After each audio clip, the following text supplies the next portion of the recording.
जानेंगे कि Muammar Gaddafi अपने साथ खवातीन गार्ड्स ही क्यों रखते थे और जब इन लड़कियों को सिक्योरिटी के लिए चुना जाता था तो इन्हें कौन से मुश्किल मराहिल से गुजरना पड़ता था और फिर इनके साथ क्या सलूक किया जाता था।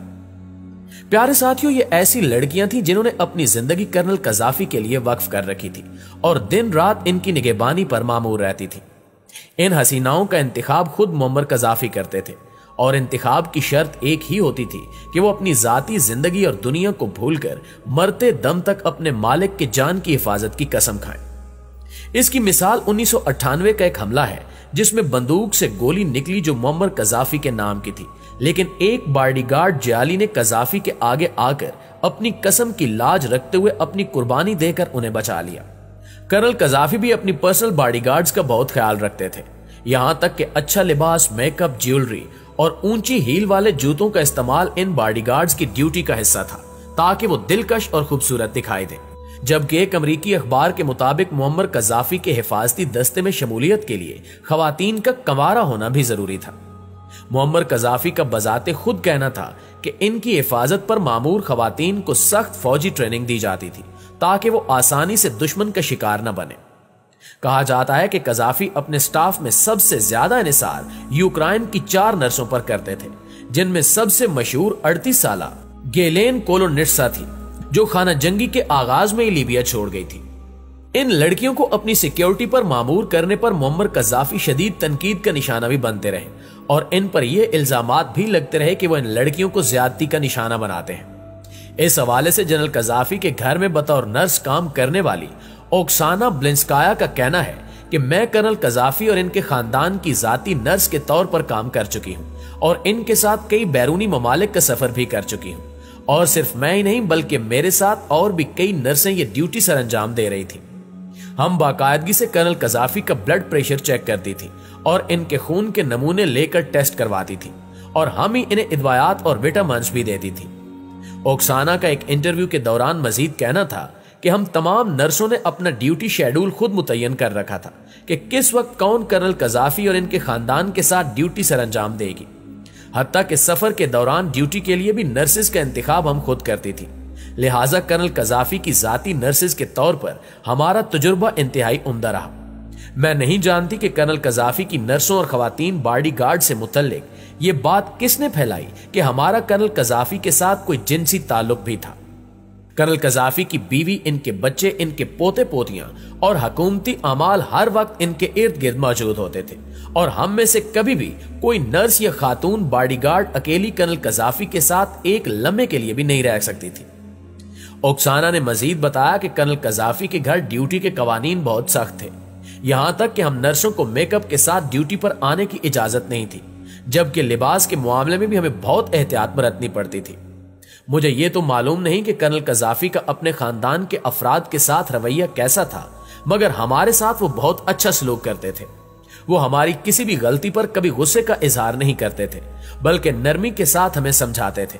यही वजह है कि हम नर्सें और खवातीन बॉडीगार्ड्स जब आपस में कज़ाफी की बात करती तो हम उन्हें डैडी कहकर मुखातिब किया करती थी, क्योंकि हमारे इस बाप ने हमें नौकरी दी, पैसा दिया और अच्छी जिंदगी दी थी।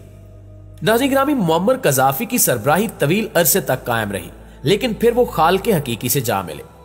ये 20 अक्टूबर 2011 का दिन था जब नेटो के त्यारे लीबिया के सदर मुअम्मर कज़ाफी की सूरत से निकलने वाले कानवाय पर हमला आवर हुए और इसके साथ ही मुसल्ला शोरशी लश्कर ने भी कानवाय पर धावा बोल दिया।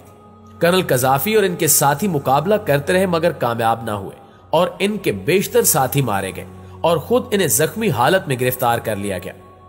शदीद जख्मी मुअम्मर कज़ाफी की तस्वीर और वीडियोस दुनिया भर के न्यूज चैनल्स पर दिखाई जाने लगी। मुसल्ला गुंडे इन्हें घसीट रहे थे और इनकी तौहीन कर रहे थे, मगर वो इन सब चीजों से बेनियाज थे।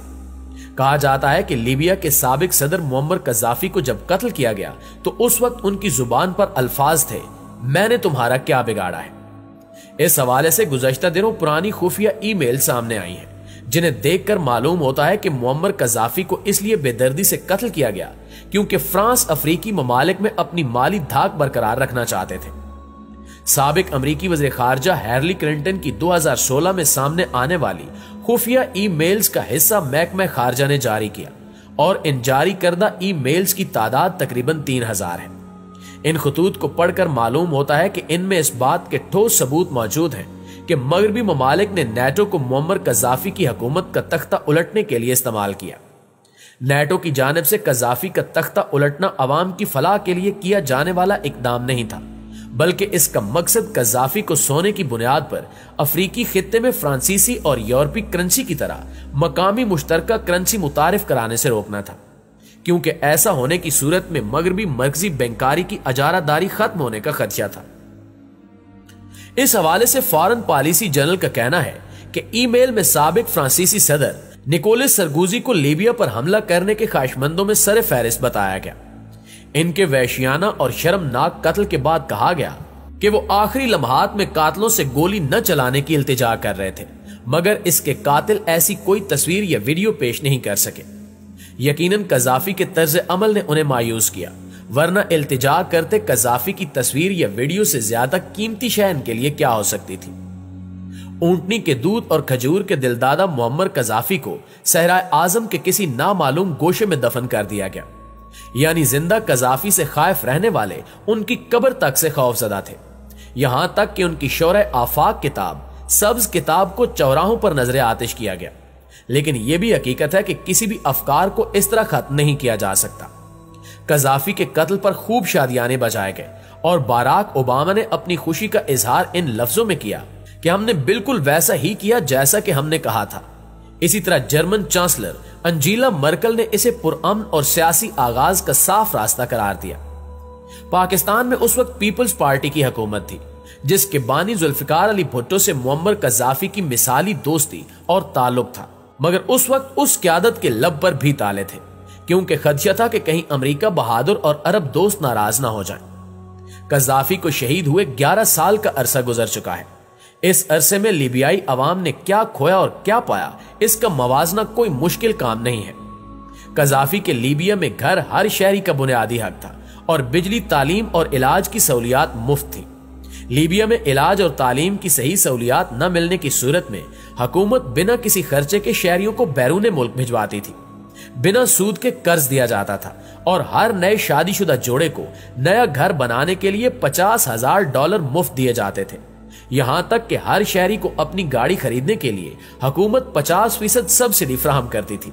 पेट्रोल की कीमत 0.14 अमेरिकी डॉलर फी लीटर थी और किसानों को जमीन से लेकर ज़राई आलात, बीज और खाद तक मुफ्त फराहम किए जाते थे। जी तो प्यारे साथियों, ये थी हमारी आज की वीडियो। आप दोस्तों की राय इस हवाले से क्या कहती है, कमेंट करके हमारे साथ शेयर जरूर कीजिएगा। इंशाअल्लाह आपसे मुलाकात होती है अगली वीडियो में। तब तक अपना और अपने प्यारों का ढेर सारा ख्याल रखिएगा। अल्लाह निगहबान।